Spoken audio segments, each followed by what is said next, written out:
Également, la vive émotion à Bondy, en Seine-Saint-Denis. Hier, un mineur de 15 ans a été tué par balle. On en sait plus ce matin sur les circonstances de sa mort. Les précisions, Clément Le Goff, Thomas Cuny et Valérie Lucas.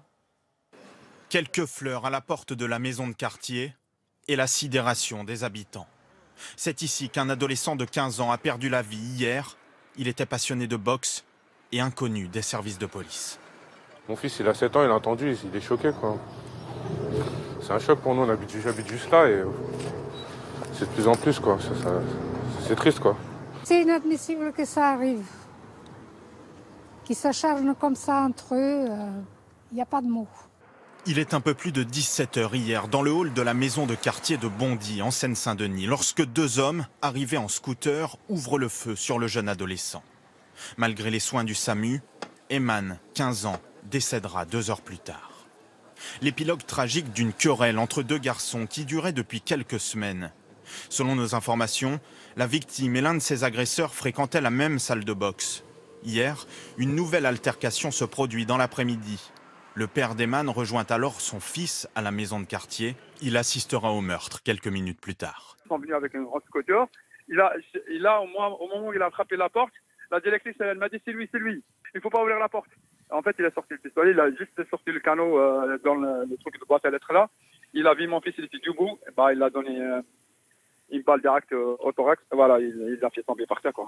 Je ne vais pas imaginer qu'un jour je vais oublier le drame et je vais oublier l'image que mon fils il me dit papa j'ai mal. Dernier mot qu'il m'a dit papa j'ai mal. Ce matin, les deux auteurs présumés, deux demi-frères, se sont rendus à la police. Ils ont été placés en garde à vue. Et on va retrouver en direct du commissariat de Bobigny Thomas Cuny. Bonjour Thomas. Où en est l'enquête qui a été confiée à la police judiciaire de Seine-Saint-Denis ?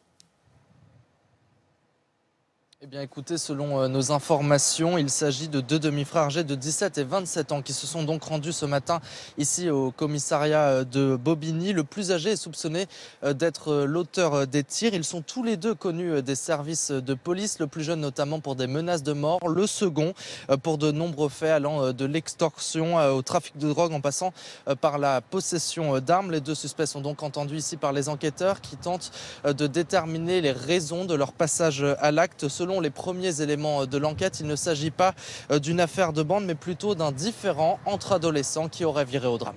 Merci à vous, Thomas Cuny. À Bondy, en Seine-Saint-Denis, les riverains sont horrifiés. Un mec de 25 ans qui tue un enfant de 15 ans, mais où va le monde? Dans quel esprit ils sont ces gens-là? Et ils sont armés maintenant? Mais où on est? On est aux États-Unis ici ou on est en France? Selon les premiers éléments de l'enquête, il est 17 h lorsque deux hommes à scooter s'arrêtent devant la maison de quartier. L'un met pied à terre, tire et atteint l'adolescent avant de prendre la fuite. Le garçon est touché à la poitrine et succombe à ses blessures. Des témoins auraient assisté à une bagarre devant la maison de quartier 1 heure avant la fusillade, mais le parquet de Bobigny ne disposait hier soir d'aucun élément de contexte. L'enquête a été confiée à la police judiciaire de Seine-Saint-Denis et personne n'a encore été interpellé. C'est le 3e meurtre d'adolescents en moins d'1 semaine en région parisienne.